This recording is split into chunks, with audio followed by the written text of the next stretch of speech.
Hi, my name is Naomi Ellery, and 11 months ago I stood in a hospital boardroom and watched a man I trusted read my own research out loud, word for word, and take credit for saving a program I had built from nothing.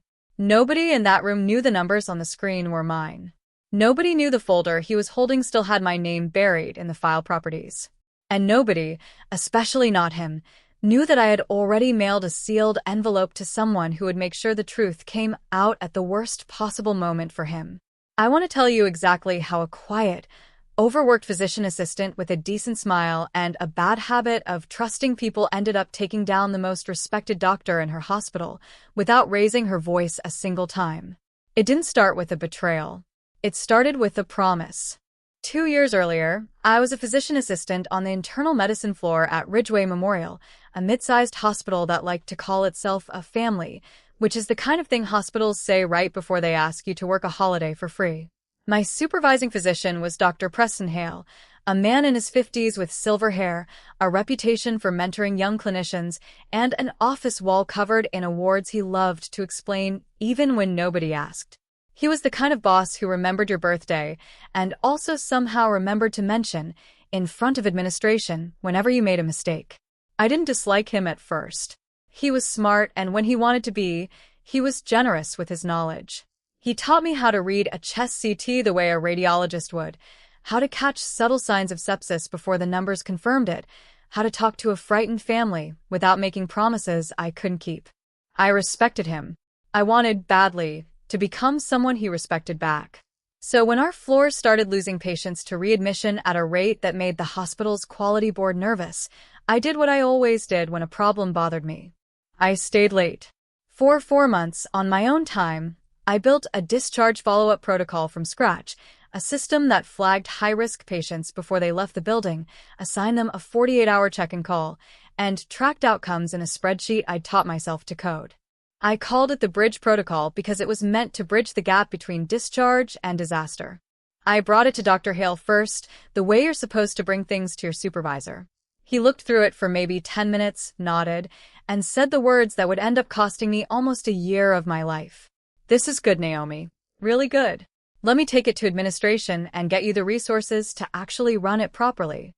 I believed him completely.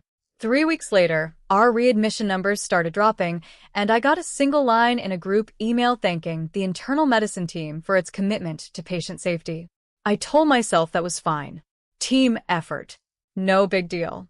I told myself that even when the hospital's newsletter ran a feature on the falling readmission rate, with a photo of Dr. Hale standing in front of a whiteboard that had my handwriting still faintly visible in the corner, where someone had tried and failed to erase it. I told myself that right up until the afternoon I heard my own words come out of his mouth in a meeting I wasn't invited to. I only found out because Priya, one of the nurses on our floor, sent me a text during her lunch break. "Are you presenting the Bridge Protocol data at the quarterly review?" Dr. Hale just walked in with a slide deck, and I swear the title slide had your project name on it. I stood in the supply closet, my hands shaking, and read that text 4 times. The quarterly review was happening 2 floors up, right at that moment, in a conference room I had never once been invited into. I wasn't senior enough. I was just a PA, which is a phrase I heard more times that year than I care to admit. But Dr. Hale was up there right now, presenting the numbers I had pulled by hand at 11 o'clock at night, presenting the workflow I had drawn on a legal pad during my lunch breaks, presenting a program with my fingerprints all over it as though he had built it alone. I didn't storm up there. I want to be clear about that because everything that happened afterward only worked because I didn't storm up there. Instead, I walked back to my desk, opened my laptop, and started doing the one thing I am genuinely good at. I started documenting. Documentation sounds boring. It isn't when you know exactly what you're looking for. I pulled the original file I had built the Bridge Protocol in, the one still saved on the hospital's shared drive under my own login, with a creation date and a modification history that no PowerPoint slide could fake. I found the string of emails I had sent Dr. Hale over those 4 months, each one time-stamped, each one showing him replying with things like "great progress" and "keep going, this could really help the department." I found the printed draft I had left in his office for feedback, the one he'd scribbled comments on in blue pen, comments that were unmistakably his handwriting on unmistakably my document. None of that, by itself, would have been enough. Dr. Hale was well-liked. Administration trusted him. If I walked into HR with a folder and an accusation, it would become my word against his, and I already knew whose word carried more weight in that building. So I waited. I kept working. I smiled at him in the hallway the next morning, even said good morning, because I needed him to believe I hadn't found out yet. 2 weeks later, the promotion posting went up. Lead Clinical Coordinator, a new role created specifically to oversee patient safety initiatives across 3 departments, a role that existed, everyone quietly understood, because of the success of the Bridge Protocol. My protocol. The pay increase alone would have changed my life. More than that, it was the kind of title that opens doors for the rest of a career. I applied. Of course I applied. I had built the entire reason the position existed. Dr. Hale called me into his office 3 days later, and I remember exactly how he arranged his face before he spoke. Warm, a little sad, the face of a man about to deliver disappointing news with great compassion. Naomi, I want you to hear this from me directly. The committee decided to bring in Dr. Whitmore from Cedar Grove for the coordinator role. I fought for you, I really did, but they wanted someone with more administrative experience leading a new department like this. I asked him, very calmly, whether he had mentioned to the committee that the entire initiative behind the role was something I had designed. He said, and I will never forget the exact rhythm of the sentence, I made sure the committee knew the department did great work as a team. Naomi, I don't think it's productive to make this about individual credit. I said okay. I thanked him for his honesty. I left his office and did not cry until I was in my car in the parking garage, engine off, hands on the wheel, staring at nothing. But somewhere between the 3rd and 4th minute of sitting in that garage, something in me shifted from grief into strategy. I thought about every email, every draft, every version history saved on that shared drive. I thought about the fact that Dr. Whitmore, the man they'd hired instead of me, would need training on a protocol he'd never actually built and didn't understand. I thought about the hospital's compliance office, which took intellectual property and grant funding misattribution extremely seriously because 2 years earlier a research fraud scandal at a sister hospital in the same network had cost the network almost $4 million in a lawsuit. I opened my phone and looked up something I hadn't thought about in over a year. The Bridge Protocol wasn't just an internal workflow. 6 months into building it, Dr. Hale himself had encouraged me to apply for a small regional patient safety grant to fund the follow-up call system properly, and I had done the paperwork for that too, under his name as principal investigator, because that was hospital policy for anyone below attending level. Which meant that somewhere in a grant database, there was a formal, federally adjacent document describing this exact program, its methodology, its outcomes, and its true creator, buried in an appendix that almost nobody read. I had signed that appendix. He hadn't even remembered it existed. I didn't go to HR first. HR protects the hospital, not the employee, and I needed something HR couldn't quietly file away.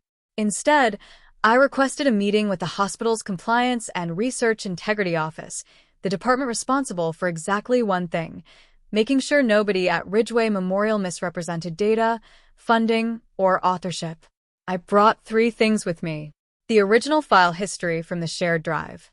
The email chain showing Dr. Hale's own encouraging replies as I built the protocol, replies that, ironically, proved he'd known from day one it was mine.